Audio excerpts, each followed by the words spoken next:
Good morning. This is Talking Devils, the leading independent Manchester United podcast. I'm your host, Wayne Barton, joined by Manchester United legend Paul Parker and Dave. Me. Dave. Paul, how are you doing? You all right? Yeah, I'm good, thank you, Wayne. Good. Davo, how are you doing? Yeah, great. Yeah. Tell us your Short news and this sweet. weekend. Someone with something to brag about in the Murphy household. So tell us about that. Yeah. Oh, not about me. Oh, okay. Sorry. Yeah, my daughter picked up the Young Person of the Year award in Wexford here in Gorey for her fundraising. For Alana is 22. She's autistic, and she attends a daycare or day services in the town. So she raised money all year. She ended up raising about €6,300. And she was nominated for the Young Person of the Year award, and we had a bit of a gala night on Saturday night, and yeah, she won it. So I'm still on a high from that, and Dallo and Onana can't bring me down from that high. So yeah, absolutely fantastic. Super proud of her. Only just stopped crying to get him on the podcast. And Lorna's a big fan of the podcast as well, although her favourite is Paul by a considerable distance. Well, yeah, well done, Alana. Amazing. So Johnny says, well, morning. What I like. Sorry, this is what I like about the podcast is, I can come on here and have peace for an hour, and then I'll spend the rest of the day being told how much I suck and how great Paul Parker is. So. And that's just by me. And then Alana joins in afterwards. Johnny says, oh, you're all well. The game was so bad that I switched it off at around 60 minutes, decided to watch the NFL. Apparently in the US, their broadcaster had women's basketball on as well. It overran, so United people missed the first 5-10 minutes as well. Got some nice comments for Alana coming in here. Well done, your daughter. Fantastic by your daughter, Dave, from Ben. Morning, gents and Dave.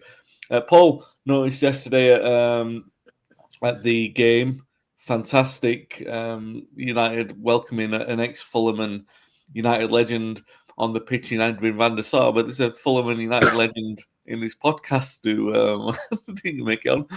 Yeah, but there's a big difference between me and Edwin. Is that Edwin played in a new era. My era, those fans have disappeared. There's been about 3 different owners, and the fan base has changed that much with Fulham. I mean, I'll go back there, and yes, I'll get recognised, but there is a kind of what's what I'm looking for. There's a demographic involved with the fans as such. They're old and bold, is what you're saying. Sorry. They're old and bold like me and Dave. We all love you, Dave. Yeah, but you're both you are younger than me, to be perfectly honest. So they're older than both of you. So there is a difference. I mean, what Edwin done that bit. I think I've done 2 United games I was invited to by Fulham, and to be fair, on both occasions I got a good reception and that. But Edwin was there in a good time for Fulham, in a sense. He was in the Premier League. When I was there, the best we'd done was the 2nd division, and predominantly, I was always in the 3rd division. So Edwin was a completely different era. Yeah, great goalkeeper, and obviously he's been through his battles recently, so great to see him looking well. Dan says, good morning. Great to see Toby Collier putting in the effort. We'll talk about Toby in a minute. Don't just clearing the line. Ball off the line yesterday. Frog in my throat there. United win 1-0 against Fulham. Quite late on, Martinez does what he kind of did against Rangers in the midweek. Game was going nowhere. Martinez decides to do the old Peter Kay, have it go from 30 yards. He went nowhere on Thursday. I think the goalkeeper made a good save. I'd been a bit harsh on him there, but he did the same thing last night, and it won us the game by a nice deflection. Other than that, not a lot to write home about, nothing to really talk about too much, apart from it being flat and disappointing. Paul, what did you make of that? I mean, it's difficult when you look at it, you say, we won a game late on. That's Manchester United. That is part of our core identity. It's nice to see that, but it's not something that you can build upon. It's not something that you look at that and say, we're moving in the right direction. And, this is a podcast, I think, where we're all fair. We'll give managers as long as they need. unless the name's Jose Mourinho, we're kind of fair and above fair in some extent. Like last resort, we talk about changing the manager. So that, and I'm not suggesting that's even on the agenda for this, but what I mean is you still want to see signs of progress. I don't think that we're seeing that at the moment. I wouldn't put yesterday's win down to progress. So well, maybe I'm being a bit too critical there, Paul. What did you make of what we saw yesterday? Well, I think everyone has got the same opinion of the game. What I've seen is, there's no other way of going around it. to be fair to it, I mean, I saw the last 10 minutes of the first half, and then I actually watched the whole of the second half. Maybe because of the fact I wasn't there in the first half, so I needed to actually get some minutes behind me. And God, it's minutes I wish I could get back and go and use it more wisely. To be, it was a terrible football game. Fulham surprised me how they got dragged to that level as well, to be perfectly honest. But even then, they still look better in possession. I think it's the kind of game, and I hate using these words when people use these words because it makes you sound like a two-bit side, to be perfectly honest, when they come out and use the words "a win is a win," and I think that's what it was really. United there, United exactly that in the comments. Yeah, United needed a win, and they'll take it anyhow. And you say you look to build from there, but you look at United, and as much as they try and build, it falls down. So virtually, they're now becoming like a wimpy home, aren't they? Really. A little bit untrustworthy with no great structure in what they're doing. That's where they are. You just don't know what's going to happen to that property when a little bit of wind gets up. So I really don't know how, in the current climate, how United are going to go forward at the moment. I'm looking at what day it is today, how many days are left in this window to add something in there to really get the fans going again. They need a lift. Yeah. And nothing's happened yet. You're looking what the manager's got to work with. You see what he's doing. You're seeing the same substitutions all the time. He brings off a centre half, he takes off a centre forward, and he puts on the same, and he's toing and froing with the same players. But you're not really seeing anything, not unless there's a method in what he's doing to maybe get something from it. But it's just it isn't good enough. And they were fortunate that in theory Fulham are not a dynamic team because United favour playing against teams that are not dynamic because they get overrun. Yeah, Fulham haven't got the quickest midfield, so that kind of saved them in a way. And Fulham want to play overpass as well, which saved them. When we're seeing teams that come there and play quickly through midfield, look to sometimes get in behind, causes problems. So Fulham suited United yesterday in the way they were playing, and plus as well, one of the things as well, and I had the game as a draw because of the fact of when United do go there, they don't go there and get beat at Craven Cottage at this moment in time. It is about late goals, and it is about hanging in, and they certainly did hang into that game, but you look at it, and a draw would have been a fair result in the end because Fulham weren't great and United were quite average. Yeah, that's fair. A lot of comments coming in here. Johnny's taking the defence for the team. He's saying Fulham weren't dragged to the level. They played that way, 11 men behind the ball. When we were in possession and they counter-attacked, I think their game plan was disrupted by Wilson's injury. Wilson brings a culture in their team, and Traore has caused us plenty of problems with his pace in the past, but I think where he was playing on the left, he's an inconsistent player at best.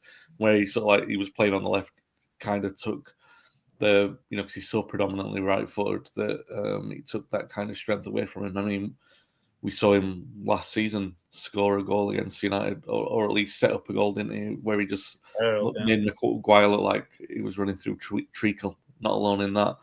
A lot of comments coming in. Like I said, Danzy says a win is a win until it's a defeat. Let me just scroll up the comments. I feel like the guy on Partridge, he can't run the TV that well. Yes, they demonstrated the fine line between awful and gritty, and also a little bit further down with Dan. He says, "I'd like to hear the expert's view, Paul. To be clear, don't you, David? I am well offended on Rasmus. We'll talk about Rasmus in a moment because Ben's also commented on that. So we'll talk about him in a moment. But Dave, your thoughts on the game itself? I mean, he took that moment of look quietly on look to be clear, the deflection, not the shot, for United to score, and then there was the sort of like controversy over the disallowed goal, which could have been pivotal if United hadn't scored that earlier one. Did we deserve to win? Yes, on the balance of the fact that we scored a goal, perfectly good goal, and Fulham didn't. And Fulham rarely did threaten, apart from the chance that Collier cleared off the line. But it still didn't look like it's something that you say. Like sometimes a late winner can be like one of those catalytic moments where you go like, all right, from this moment on now, we can build. Like John O'Shea, Liverpool 2007, you go, all right, we're on a bit of a run, it sort of turn something round. Steve Bruce in 93, as Paul knows too well, like you go, all right, we've got something here, we can go on and march forward, and the confidence that you get from that. We're not getting that from United. Don't see that from that goal yesterday. But, difficult to be too... Am I being too miserable after United winning? Because like everyone's saying, a win is a win. Well, I mean, it was a dire game, but I'll take the 3 points all day long. That's what we need. We need to just get some wins on the board. That's what I was saying last week. And Amaram needs to change something up to get wins on the board. So I'll take that win all day long. But at the end of the day, it was terrible. It was like the Rangers game midweek. Although they had more goals in it, but this one was absolutely brutal, and Fulham were terrible as well. Both sides were absolutely brutal. It was like a end of season game where both teams are just playing it out. And I mean, the good thing for us was that with Onana in goal, Fulham didn't really threaten. So that's another bonus. But I'll take those 3 points right now, because of the position that we're in. But it doesn't fill me with the joys of, okay, now we're going to start moving up the table because we're absolutely pathetic at the moment. We're brutal. There doesn't seem to be much of a game plan. And I know we're going to talk about our forwards in a few minutes. But that's the Achilles heel right now, is that our forward line is non-existent. There was a few good performances. Collier yesterday was really impressive. But I am a little bit baffled, like Paul said earlier on about the substitutions. I'm a little bit baffled about some of the substitutions we do.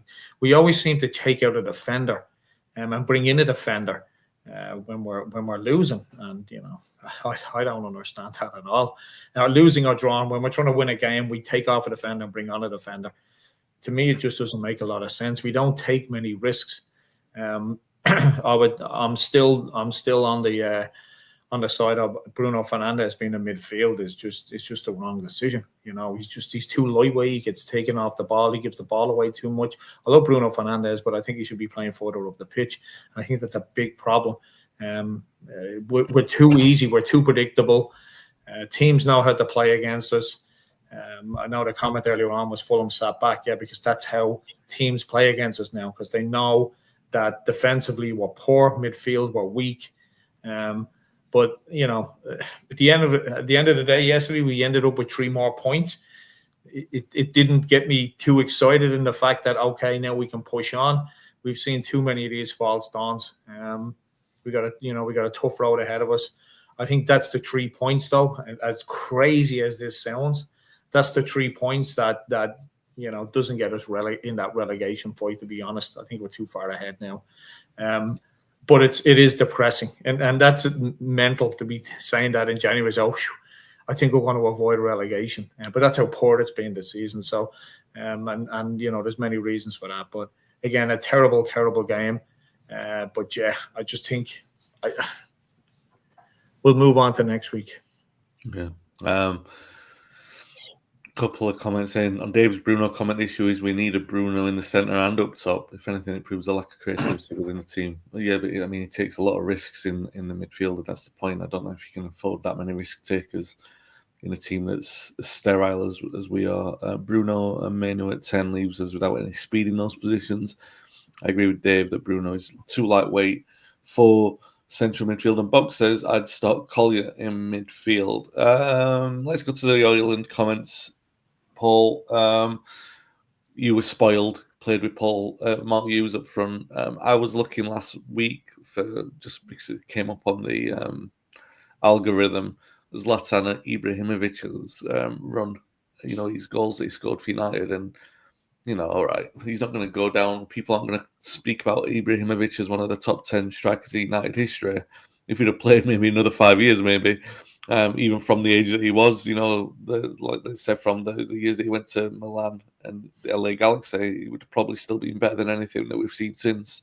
Because you wouldn't think that holding the ball up is like a world-class trait. There are players in the Premier League who do it. They hold the ball up and they move with the ball. And I feel like you watch some of the strikers, and Martial was poor. He was a terrible. He wasn't a world-class striker. He was, he flirted with world-class performances sometimes, but never really, like they were moments rather than performances. Where I always remember Ronaldo in the Brazilian Ronaldo in the UEFA Cup final in '97 or something like that, where he's playing for Inter and he just absolutely ran wild. You never saw anything like that from Martial.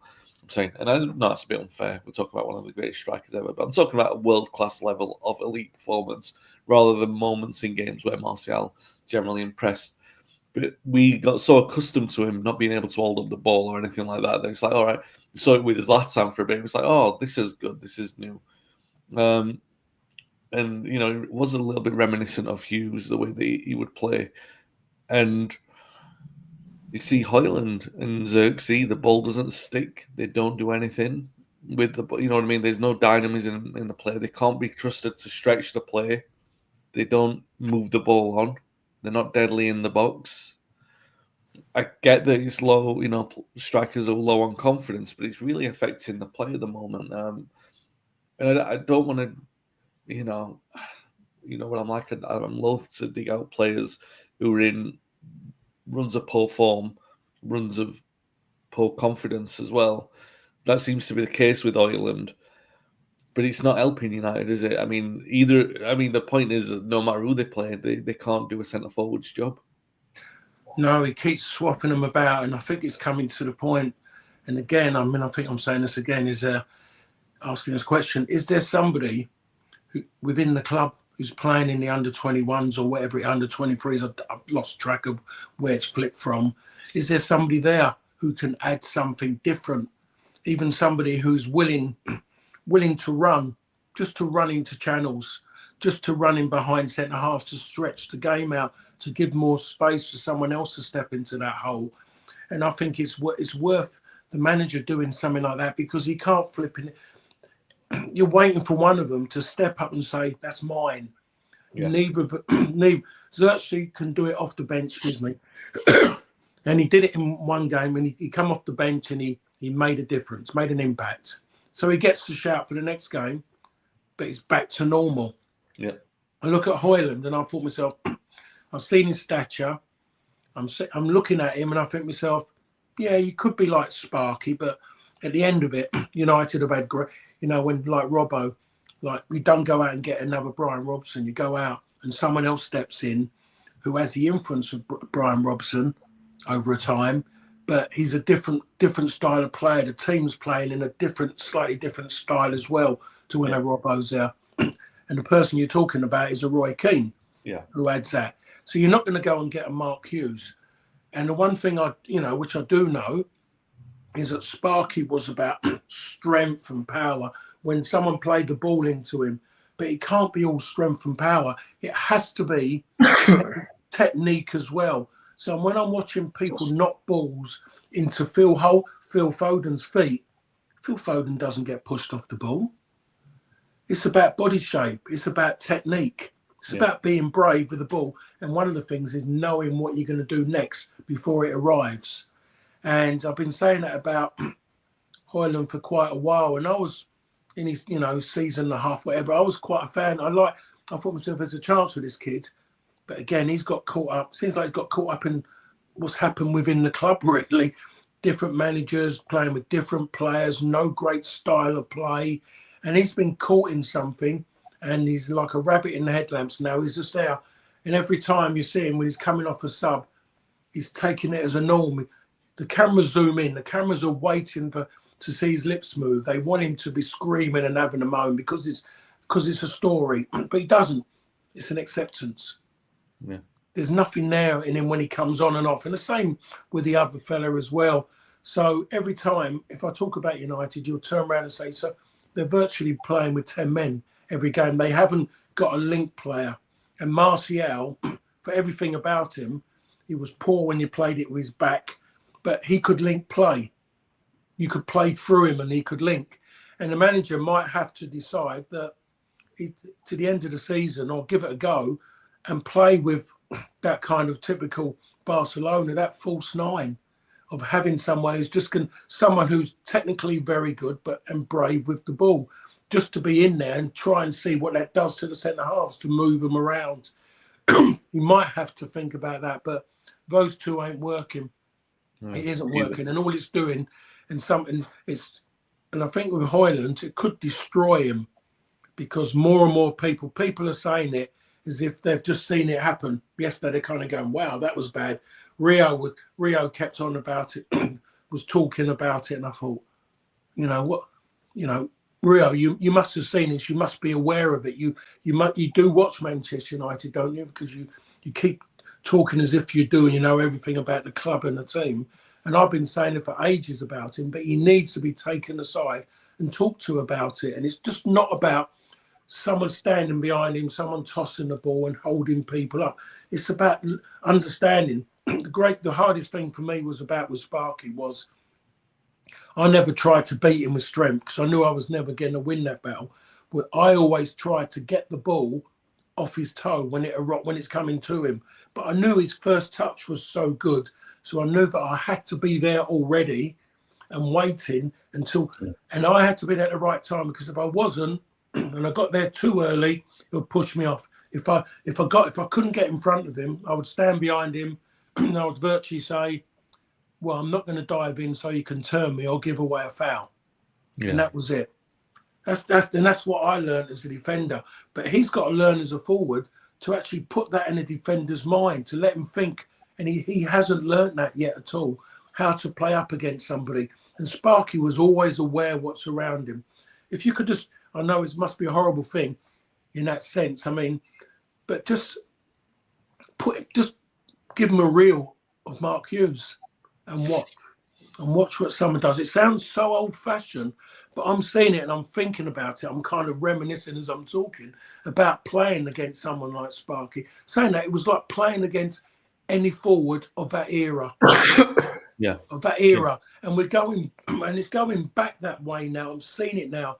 Teams are starting to kind of move on a little bit from pep ball. They're adding it. I mean, yes, there was who was it yesterday? What, I can't think who it was, but they were going longer. Teams are going longer now.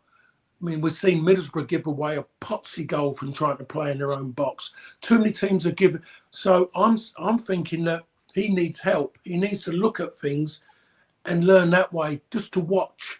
Yeah. Because otherwise it's going to destroy the poor lad, to be perfectly honest. And it's such a shame, because he looks a nice kid. And I just think he's vulnerable at this moment in time if he carries on playing, because of demands the manager's got. And there's nothing wrong with a manager having demands. He lives and dies by them. And if he starts starts thinking himself and start thinking with his heart rather than his head, it's going to cost him his job. So he has to be the person that turned up on day one with the players. Yeah, absolutely. It was perfectly said. I don't know if there's any point talking to Dave about anything, but I'll bring the point to him. He said there's a few good comments coming in here. Like, first of all, Ahmad as I'm not sure about that, to be fair. Ben says, go back further, Frank Stapleton. Robbie says, morning, congratulations to Alana. Is it a good comment here from Box where he says, can we compare Oil and Xerxes to the position Fergie had with Howard Carroll, rotating between the pair of them, but never trusting either of them to be the ultimate number one? Very good point, actually. A very good comparison, that, isn't it, Dave? Yeah, I mean, I don't think this manager trusts either of those players. There's too much chopping and changing up front. I can see one, if not two of them, leaving in the summer because they're both really really poor. I'll start with Hoyland. I mean, there was a time last season where he really started to move on, and I thought, okay, we may have a very very good young striker here, but then he's just taking major steps back. I don't even understand what he's trying to do each time the ball comes at him. His first instinct is to fall on the ground, and he's a big lad. He's not a lightweight, but I don't understand what he's trying to do himself. I don't know what it's confusing what the manager's instructions are, because, like I said, when the ball comes into him, he does one or two things. He falls on the ground, and then tries to get a free kick, or he just loses the ball. He's the first striker I've seen at United in a very very long time that can't jump. He literally can't jump. He wins no headers. He doesn't even attempt to jump. He must be the easiest Premier League centre forward to play against, because he offers nothing. And it's sad to say that, because I was a huge fan of him when he came, and like I said, he had a really good purple patch, and I thought, okay, this guy's going to move on, but he's just gone completely backwards, and it's baffling. And like I said, I don't even know what the strategy is. We all know down the years, like especially with Sparky, we were the most dangerous when the opposition team had a corner, because the ball would be pumped up to Sparky, he'd hold on to it, and then there's just this wave of players coming at him that he could choose to hit on the wings. It looks like that's what we're trying to do, but there's never anyone running forward. He gets the ball, he loses the ball. I feel for the guy, but he really is bad. And Xerxes, I mean, oh my God, there's been bad players in the Premier League and the Championship that have a bad first touch. He's up there with them. His first touch is absolutely terrible. It really is. I mean, there was one time yesterday, he got the ball, and it didn't come at him at pace, and he took a touch, and it must have went 6 feet in front of him. It was like it nearly turned into a pass, but in fact, it was him trying to stop the ball. I mean, there is that thing as well, as that, do they get the support? I think that's part of it as well. There's a lack of support for when the ball goes up front. There really is, and that's down to the fact that we play so defensively these days. But it is. I don't think he trusts either. I think Box hit the nail on the head. I don't think he trusts either of them. And as Paul said, it's like you play, you do a couple of good things one week after coming off the bench, and all of a sudden now you're the man. And then you go back to normal, and then the following week you're dropped for Hoyland, and Hoyland comes on, does a few good things on a sub, and then he's back in the next week. It just makes no sense at all. It's very, very baffling, very confusing. But they are left alone a lot of the times up front, and it's I don't know. Someone needs to tell Hoyland, the goal is the other way around, because he's constantly facing our goal. He's constantly facing, and it's there's just nothing to it. There's really nothing to it. I don't understand his position right now. And obviously he's been given instructions by the manager, him and Xerxes, because they both seem to play the exact same way when they're in that position. And that's with their back to goal, try and take it in, and then they just lose it, and all of a sudden we're back under pressure again. And it's very, very confusing for both. I don't think it's systemic, because you look at Gyökeres when he's playing under him, and let's play in the Championship couple of years ago. He's it's just I don't know if it is confidence, if it's just a lack of the raw abilities that are needed there. We could talk about Sparky in the most sort of like easy comparison, because you can see that that's what's missing from a target man in this system. But we are talking about one of the world-class strikers in United history as well, and they are not world-class strikers, unfortunately. Someone who is being developed through that system is Toby Collier. He's come into society. If we're going to say that someone has been playing well lately, Toby gets a shout. I'm going to be... I feel like I'm the negative Nelly this morning. I really don't feel... I try not to be that way. Well, I try not to be on the pod. I'm always trying to be like championing, and like Dan was saying earlier, it was a good shout. He did well for the clearance off the line. But I can't help but think of the early part of Van Gaal's reign where he pulled in Paddy McNair and Tyler Blackett, and these players who were overperforming for a period of time because they knew what the manager wanted, and so they gave everything because that was their chance in the system. And whereas when Cobby broke into the side a year ago, you knew instantly that he would be there. You knew that he had the quality, and you knew that he would be a staple in that side because he was that good. I just don't get that feeling with Toby, and I don't want to be too disrespectful there, because it's something, right, Paul, to say he's coming in and doing a job that Eriksen, Casemiro can't be trusted to do. He's coming and doing that. Am I being a bit too critical there? Of because I'm looking at him in his ceiling and thinking the potential's not that high. He's a little bit old in terms of making that breakthrough.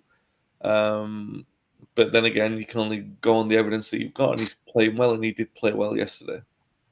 Yeah, he's always going to get a pass at the moment because he's come through the ranks, and you are right. I thought that yesterday, just when they said his age, I kind of went, oh, I didn't know. I didn't take him as being that old. But straight away, you think at 21, there hasn't been that many who have come through, and at that age.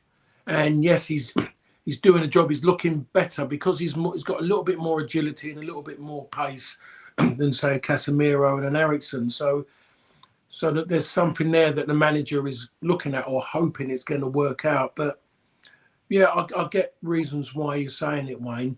I do understand that, and it is an easy one at this moment in time to jump on at this moment because things aren't great. There's no consistency. But just going back to something Dave said, and the manager said it for the first time in his post-match, and I've been saying it for ages about United are one of the slowest teams in the Premier League. Yeah. They haven't got any pace, and Dave's talking about when we go forward or anything happens, we get no one's there. They said that was being mentioned yesterday. There's only one player in the box, and one of the reasons is as well because it does start from the back. The pace from the back is slow. Whatever centre halves, 3 of them he puts out, they're the slowest centre halves. You'll see the midfielder's got no pace. Ahmad is quicker with the ball at his feet than what he is without the ball, which is an incredible skill anyway to have, being that quick, and it tells you how good he is with the ball at his feet. But there isn't that pace, and to be a top side, you have to be dynamic, and United are not dynamic. So if you're slow and you're not the quickest, you can't counter as what we've seen over the years. The last time United properly countered on a regular basis was under Ollie. Yeah. Other than that, that seems to have been taken away, and the manager knows it. He hasn't got enough pace in the team. That's why we get outrun by teams. And when people say outrun, they keep thinking, oh, they're talking about people doing more yardage. You can do as many yards as you want, but you do less, but you do it with using your head. That's better. But it's about pace. There's not enough pace in the team from midfield, from defence, midfield, and 100% up front. So that's something that has to be changed as well. So it boils down to it. There's a long way to go for United to really step on and compete at this moment in time. And when I look at West Ham, another slow team with no pace at all. And then I think of Manchester United. It tells you the levels where Manchester United are at this moment in time. No, yeah. And no easy fix on that as well. So general question for Paul from Dan. How would you feel playing at right wing back in this system? What would you do to adjust in your game? And would you like to play in that system? I did it for my country and I was throwing in there. So I got through it by shock. Being consistently in the forward area. Would I want to do it for Manchester United? I would say no, because I'm old school and I would like a right midfield player in front of me for me to bounce off. It's a difficult role. No, it's not something that I would say I would get on and do it because I'd want to play every single game. I wouldn't moan about it. I would try and give me best, but I think there's something to being born to play. I always like the game in front of me. That's why I love playing. I love playing in the middle. And the time when I joined United, I knew then that I couldn't be playing in the middle for Manchester United. I knew it was because the step up for the club I'm playing for, it just wasn't the levels expected. I wasn't going to be able to do it on a regular basis. So I go to right back and I virtually learn again to be a right back. And I loved it. But to go into step forward into that midfield in that area where the ball's coming at you from different angles to what you're used to, because everything's in front of you as a fullback. When you're playing in that role that as a wing back, and I watched Wan-Bissaka yesterday, and Wan-Bissaka, they did it a week or so ago, and then he did it yesterday. Second half, Wan-Bissaka was the best player on the pitch. And playing right wing back for West Ham, he was excellent. He was their threat going forward. His recovery runs were excellent as well on that side. So he is learning it and getting better at that. So it's a work in progress, but I personally, I'm not athletic enough in that way to play that role. Yeah. Wan-Bissaka's a great athlete. You look at Mazraoui, he's like a Rolls Royce the way he runs and he adapts. And he's got that side to his game. Dalot is a fighter when he runs, when he's playing. He's on the wrong side. He can't go round the outside. In other words, I use my normal cliche for this one. He's not a Dennis Irwin. So Dalot is not defensive minded, and that's why until such time they get that balance on the left, the system is not really going to work. If you get someone on the left side, which is if you was to put a Davis, of course I mean the Bayern Munich Davis there, who's about to sign his contract, was a shame. You put him as a left wing back, Martinez would just step up another gear because he's like Robinson Crusoe. He's stuck on an island now, and anyone who gets on it causes him problems because he doesn't want one-to-ones in wide areas. So he needs someone who can go up and back, and that's why in certain games he gets found out because pace finds him out. He hasn't suddenly become a bad player overnight. He's struggling with that. In certain games he's struggled, but because he hasn't got help around him, and that's not his fault. It's the club's fault, not the manager's fault. It's the club's fault.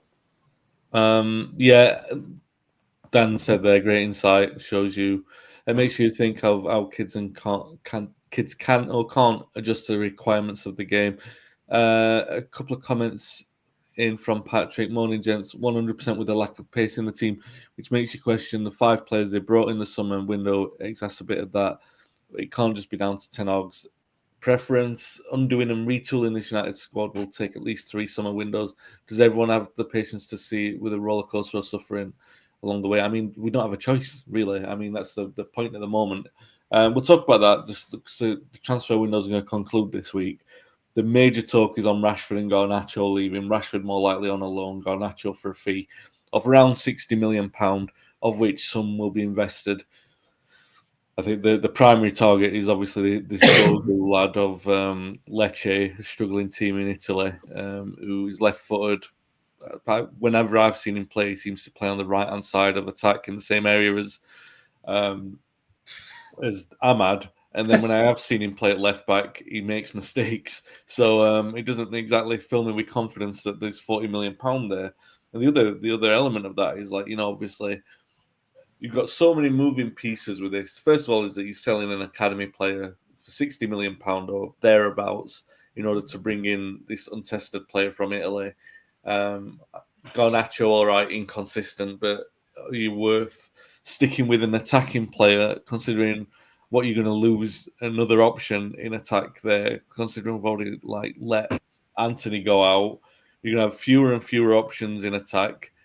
just to bring in this kid who was going to be a massive gamble. And if they don't have him, then they want 15 million on Alvaro Fernandez, who was a player that we let go a year ago because we don't have much faith in his physicality at Premier League level. Now spending 15 million of his release clause to bring him back, but still having to sell an academy product in order to achieve that. I mean, it shows a lot about, first of all, the PSR regulation, which I think is a complete nonsense.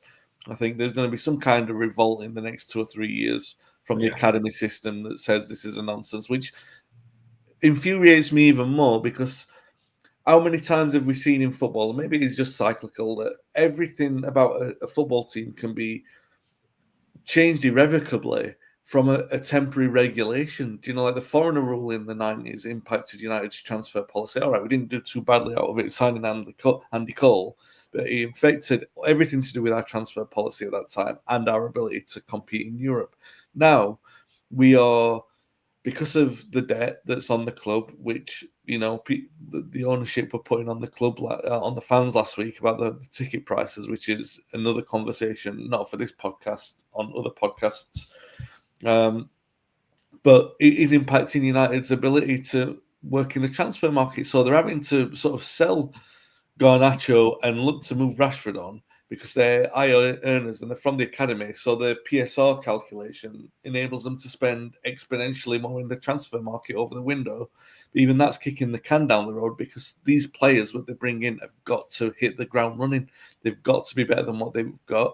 They've got to get 100% hit rate on all of the players. So that's an immense pressure on Amrim's judgment to bring in every single player to be a success from the start.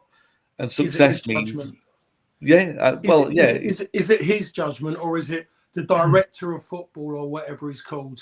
He's still the man who bites the bullet regarding the price of that lack of judgment, right? You know, so if it's poor judgment from the director of football, Amrim's still the one who loses his job at the end of it because of what happens there. So my point, Paul, because I'm thinking about all these things, and we can have conversations about Garnacho and say, oh, he's been underwhelming this season, and there's been questions about his attitude. I do think when we've seen him in the away games recently, I think that there's been maybe not attitude, but we've seen some application in there that I thought the goal yesterday came as a result of that invention, that he did something a little bit different again. All right, the final pass wasn't good. We created the chance that got the goal out of it. And he created goals at Anfield and at Arsenal as well. So we're seeing a player bit by bit, maybe not to massive standards, but incrementally improving, which is the faith that you put in a young player. Now you're going to say, all right, we've bin that off, because that player's worth probably 200. Well, he's worth £60 million in this transfer window, but he's worth the flexibility of 150 million over 3 transfer windows. And then you're taking a gamble on this young lad from Lecce. Let's say that we get him by the end of the week. I don't know, Paul. To me, it just doesn't seem like Manchester United. Do you know what I mean? It seems like, you know, you are sacrificing a little bit of the club's identity to take a gamble on a player who he's not like, all right, he's left-footed and he can play on the left and he looks like he might be fit right now. And those are the qualities that seem to be the ones that make it worth sacrificing a little bit of the identity for. What do you make on that? Well, all I can say is one time in my life, from being a kid to becoming an adult and becoming an older adult, football used to be easy to play, easy to understand, and was complicated by idiots, to be perfectly honest. And now we're complicating football on the pitch and we're complicating football off the pitch. Yeah. And it's become like we're playing human Tetris at this moment in time. And the moving around and what's going on, it's astounding me what's happening to the game, to be honest, really, how it's been taken away by so many people who have got no great interest in football, but got great interest in the money that comes into their back pockets. So they're using academies where, and it's Manchester United are fortunate with their ones, but you look at the smaller clubs and you look what's happening to them, and you're looking to, everything you do is to try and bring your players through. So in the end, you're having to toss away good young players, maybe before their seasons, just because of a bit. I'm trying to grab a bit of early money to survive because the establishment is not allowing you to survive.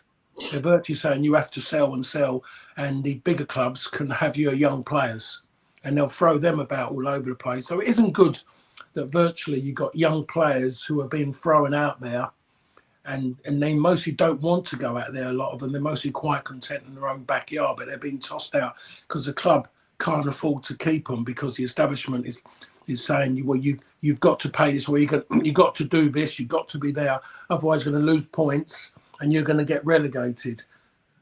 So when you look at Garnacho and you look at what he brings back, I would say, given what I'm going to go forward and look at him, what you're going to get out of him, I would say I would move him on. I would seriously move him on, because I don't think there's too many steps left on the ladder with him. I really do. I don't. Pace wise, he's not dynamic. He technically, he's not a beater of a man with outright ability. He has to have people diving in. And yes, what you're saying is about here, away from home, he has improved and he's done this. Does he fit what this manager's looking to do at this moment in time? The answer to that is no. So if again, all these people are coming, these people with nostalgia about Manchester United with young players, I get that, I understand it, but Manchester United has to move on. Manchester United have moved on from the Ryan Giggs, Andrei Kanchelskis, Ronaldo, Beckham, Lee Sharps, all those kind of powerhouses down in the wide areas. They've moved on to a different style. Garnacho doesn't fit the present style. He's not that kind of player. He needs to be able to play with a 3 or 4 cross midfield, have someone behind him to do that work behind him, which he doesn't want to do. He has to be allowed to, virtually a manager, give him a free role and say, oh, if you make a poor decision, if you give the ball away, it doesn't matter. And he's not going to get that. He's not going to get that. Not many clubs are going to give it to him. So if there's an opportunity to move him on, you would move him on, because there is better wide players than him at this moment in time at lesser clubs than Manchester United, to be perfectly honest, Wayne. Yeah, that's the point. Dave will come to you with this, but the point is that, what United are looking to bring in is an average left back from a struggling team in Italy. There's no talk. I mean, there was a whisper last week about Cunha coming in from Wolves, and you sign him, yeah, great. We don't need to have this conversation. It's fine because you've got a ready-made replacement. But they're not talking about replacing Garnacho, so you're going to get a left back which adds more balance to that side, but it still leaves a gaping hole in the options that we've got up front. And I'm not saying Garnacho and Anthony are brilliant options, but you're removing 2 from an area that doesn't have great numbers.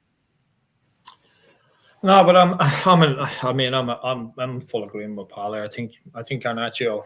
I just don't think he.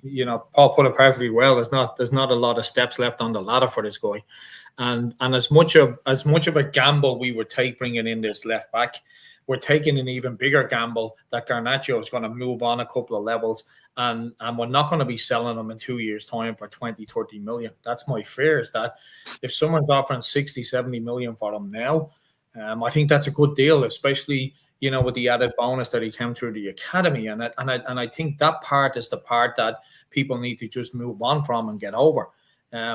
If Garnacho didn't come through the academy and we bought him for a couple of million, people will be jumping around and saying 60 million for this guy. I'll take it. We got to look at the performance of the player rather than how he came to being in the first team. And I know that it's a very sensitive topic with a lot of United supporters about academy players, but we have to move on from that as well. I mean, are we losing our identity? We're probably one of the last clubs to lose it. Most clubs have moved on from that. But 60 million for Garnacho, I would take it in a heartbeat. I'm being honest. I just, he just hasn't lived up to the hype from a couple of seasons back. And my fear is that he ends up being a Lindelof. He ends up being, someone like that just gets paid every week and is not even in the squad, let alone the team. it's just one of those situations that the thing that irks people, I think, is that he came through the academy, and we got to move on from that. We're getting 60 million for a bang average player, and that's what he is right now. He is bang average. I know your eyebrows are moving up and down, but there's a lot of players out there, as Paul put it really well, in smaller clubs that are better than him. But we have this fixation that We because don't have any of them though. They're not at Old Trafford. That's the point. No, I get that, but we got to remember, Garnacho wasn't even getting into the team up until a couple of weeks ago, and we've had the off-field issues with him as well. For me, 60 million is a good deal. If we can get that from somebody, I personally don't believe he's going to go in this window. I don't think he does. It's very, very clear that the manager doesn't want to lose him, because if he wanted to lose him, he wouldn't be playing him. And I'm not going to buy into that thing. Well, he's only playing him because he wants to sell him. That's bullshit. The manager's only concern is winning games. So I don't think the manager wants to lose him, but we've got ourselves into such a mess financially that this is the result of it. This really is the result of it, is that we've got to sell, players that have come through the academy. If this guy was any better than what, people seem to think he is, they'd be scrambling to get him 80, 90, 100 million. And like I said, if he didn't come through the academy, let's put that aside, and someone offered 60 million for Garnacho, I'll guarantee you most supporters would move him on. We've got to move past this academy thing. We really do.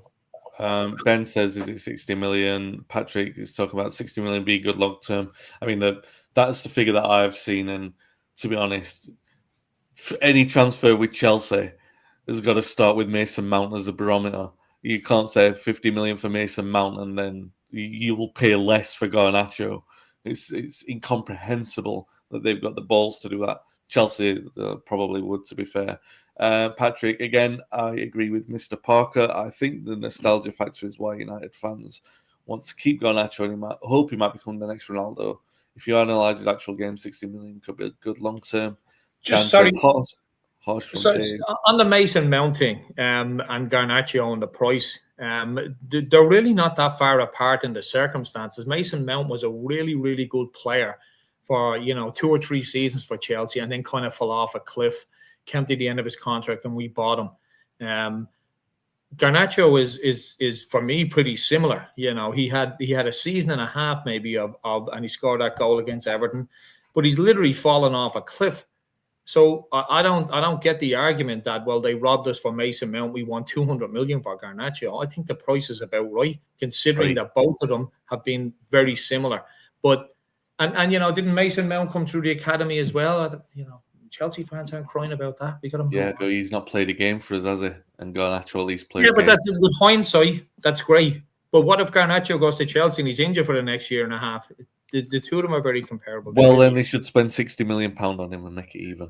But the thing about it is that Mason Mount can't play. Garnacho can, and he doesn't. So, he hasn't been great. Let's admit it. Well, Dan says you're being harsh. He's a good player.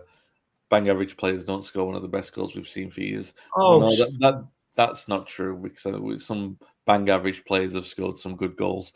And Patrick said it's a good point here. I compared to how Keegan reinvested the Andy Cole 7 million to good effect in the mid-90s. But Les Ferdinand, Ginola, etc. If Amorim could strengthen the team overall, go for it. Yeah, if the money goes there and he gets a good hit rate, which is what we want to see. However, the only player being mentioned is that left back from Lecce, and I don't want to get on his back before we've signed him. So Steaua Bucharest in the midweek, we've got to get a draw from that to sort of be sure of going through to the European League knockouts and make sure that we don't get dragged into that absolute nonsense of whatever happens if you don't finish in the top 8. We'll leave the implications of that for another time, because I can't be bothered talking about the absolute ball ache of a competition. It winds me enough as it is. But Palace at home the weekend, Paul. Palace, you watch a fair bit of Palace. They've won 3 of their last 5 visits to Old Trafford, which is heartwarming to say the least when United needs to put in a good performance at home, isn't it? Certainly is, but I was quite pleased. I did have my eye on that game as well when I was working, and they didn't play that well yesterday. They didn't go well from the conditions were awful, to be perfectly honest. Yeah. Northern weather had come down to South London, So it wasn't great, but well, they're not going to come there in high spirits because if they had beaten Brentford, which is obviously a derby game as such, then they might have been, in good spirits. But the manager wasn't really pleased with their performances in a way. So, and again, with their record at Old Trafford, they're going to come there with belief, like a lot of other teams do now. And the manager would have seen that game, will watch the game this week that United played yesterday, and he would see everything about them. So Palace will come there and play with energy. I mean, I was at the game at Selhurst Park. I was there for that one. I mean, what a good game that was. And it was a decent performance by United against Palace. Palace had, I think, an opportunity at the end with Eze near the end. But, I mean, that first half, and I was behind the goal. I was behind the goal at the end, the bit of where United fans are. And, I mean, it was... They should have won the game in the first half. It was incredible. It was a really good end to end, a rare game in the Premier League at the moment in time, all action. So I'm hoping that I'm actually going to be there myself. So I'm hoping that that United are going to be better than the last time I was there, because I was there for the Fulham game at the end of last season. So I want something better than that. Yeah, Dave. Record at Old Trafford is just as dismal. Keep losing. Thankfully, you're not there, so that's a good record at the moment. It's a good omen. Oh, that's not very nice. But if you're listening to the podcast, Dave's making obscene gestures, and I don't deserve that. I'm just pointing out it's a good omen that you're not going to be at the game, considering your recent record is poor. Well, my recent record was, Southampton, where we won 3-1. We were breathtaking. So I'm not. Oh, that was one word for it. I think my breath was taken away because I was in the North Stand. Sorry? Do you mean that people were taking big breaths? Yeah, they were. Taking our breath away, all right. That's concerning, isn't it? My God. Normally, these are the games you look forward to. No disrespect to Crystal Palace, at Old Trafford. But, they must be... thanks, Rob. They must be... like you said, they're coming off the back of a defeat, but they must be chomping at the bit to come to Old Trafford. They're going, okay, if we don't get 3 goals here, we really are shit, So I'm a little bit concerned. I mean, we beat Fulham. Maybe that's we can. I don't know. It's just it's depressing.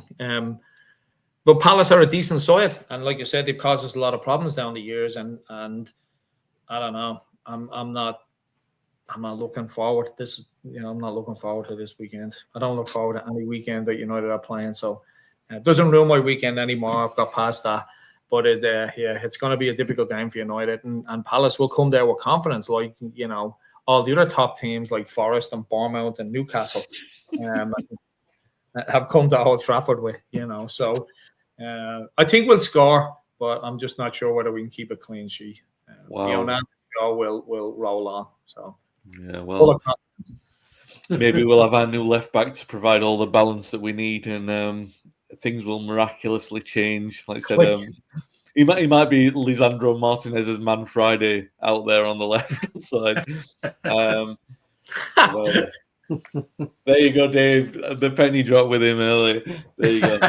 Long-term storytelling in this podcast. Saving up the jokes for the punchline at the end. All right. Thanks for listening and watching, guys. I know it was a terrible game and not really good circumstances at the moment to talk about. And yeah, all right. I know the jabs about nostalgia are mostly aimed at me, but I love that anyway. And I'll still wrestle for the academy players, even if Dave and Paul will be happy to see them sold by the end of the window. We will see. If Amarim after 10 years, we are 1,000 years old. And Ben, with the optimism to close the show, says the new left back may bring goals, hopefully at the right end. Yep. Beautifully put. We'll be back next week, guys. Thanks for listening. Thanks for watching. And stay safe and stay well.